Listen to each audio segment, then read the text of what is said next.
Bismillahirrahmanirrahim. Assalamualaikum warahmatullahi wabarakatuh. Baiklah teman-teman semua, kami dari kelompok 3 mata kuliah advokatur akan mempresentasikan materi kali ini yang berjudul Organisasi Advokat Pasca Undang-Undang Nomor 18 Tahun 2003. Adapun anggota kelompok kami diantaranya yaitu Berlian Adinda, Tri Nurrahma, Maila Fadilah, M. Haris Makarim, Nungki Natalia, Abdul Fatoni, dan yang terakhir yaitu Khairun Nisa. Baiklah teman-teman, marilah kita lanjut kepada pembahasan. Pengertian dari organisasi advokat menurut Samuel Saud Martua Samosir secara gramatikal yaitu perserikatan antara advokat untuk mencapai tujuan bersama, yang mana setiap advokat mempunyai peranan yang diakui untuk dijalankan dan berkewajiban atau tugas-tugasnya itu bisa dilaksanakan untuk mencapai suatu tujuan bersama ataupun sekelompok tujuan yang sama. Lalu yang kedua yaitu menurut pasal 28 ayat 1 Undang-Undang Nomor 18 Tahun 2003, yang mana organisasi advokat merupakan satu-satunya wadah profesi advokat yang bebas dan mandiri yang dibentuk sesuai dengan ketentuan undang-undang ini, dengan maksud dan tujuan untuk meningkatkan kualitas dari profesi advokat. Dalam sejarah pembentukan organisasi advokat, bahwasanya Undang-Undang Nomor 18 Tahun 2003 tentang advokat dikeluarkan oleh pemerintah dan DPR atas dasar meningkatnya kebutuhan jasa hukum advokat.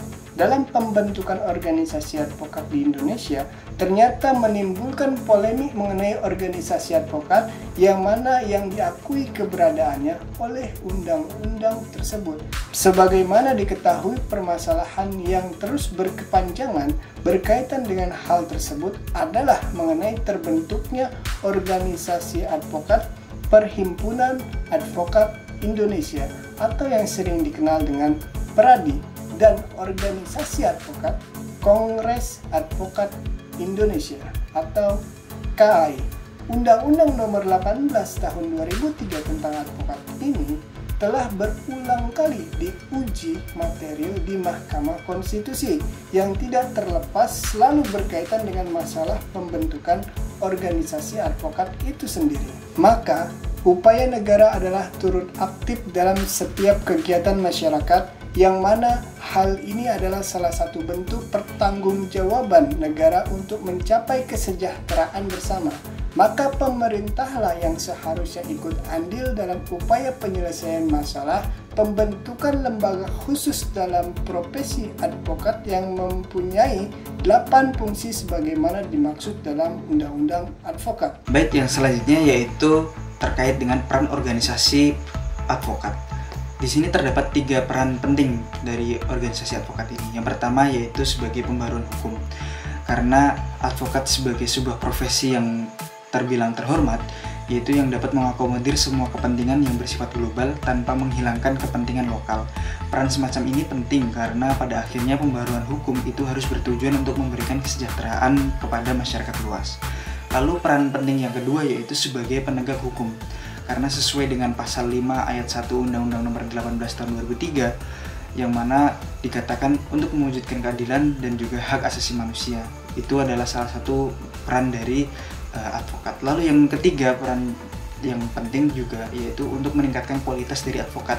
Di sini adalah peran utama dari organisasi advokat ini. Karena pada dasarnya organisasi advokat ini nantinya akan menyeleksi dan juga mengakomodir bagaimana advokat itu dari calon sehingga nantinya diangkat sebagai advokat resmi. Yang selanjutnya yaitu kewenangan dari organisasi advokat. Di sini kewenangan dari organisasi advokat terbagi menjadi 8 sesuai dengan keputusan dari Mahkamah Konstitusi nomor 66/PUU nomor 8 tahun 2010. Yang pertama yaitu membentuk Dewan Kehormatan, yang kedua membentuk komisi pengawas, melakukan pengawasan, memberhentikan advokat, pendidikan khusus profesi, pengujian calon advokat, lalu selanjutnya pengangkatan advokat, dan yang terakhir membuat kode etik. Tentunya di sini tak lain dan tidak bukan sesuai dengan tujuan dari adanya organisasi advokat ini, yaitu untuk meningkatkan kualitas dari advokat itu sendiri. Sesuai dengan Undang-Undang Nomor 18 Tahun 2003 tentang advokat, bahwasanya tugas organisasi advokat diantaranya yaitu menyelenggarakan pendidikan khusus advokat, memfasilitasi magang calon advokat, menyelenggarakan ujian advokat, mengangkat, mengawasi, dan memberhentikan advokat, membentuk kelengkapan organisasi advokat, membentuk buku daftar advokat, merekomendasikan izin advokat asing, dan menyelenggarakan peradilan profesi melalui Dewan Kehormatan dan Majelis Kehormatan. Dalam struktur organisasi advokat, diantaranya yaitu Ketua Umum, Wakil Ketua Umum, Sekretaris Jenderal, Wakil Sekretaris Jenderal, Bendahara Umum, Wakil Bendahara Umum, dan berbagai macam ketua bidang. Adapun diantaranya yaitu Adapun dalam menjaga kode etik advokat, dalam struktur organisasi advokat dikenal adanya Dewan Kehormatan dan juga Majelis Kehormatan.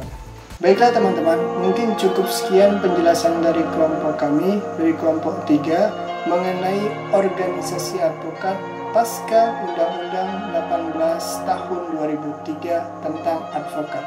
Kurang lebihnya mohon maaf. Akhirul kalam, wassalamualaikum warahmatullahi wabarakatuh.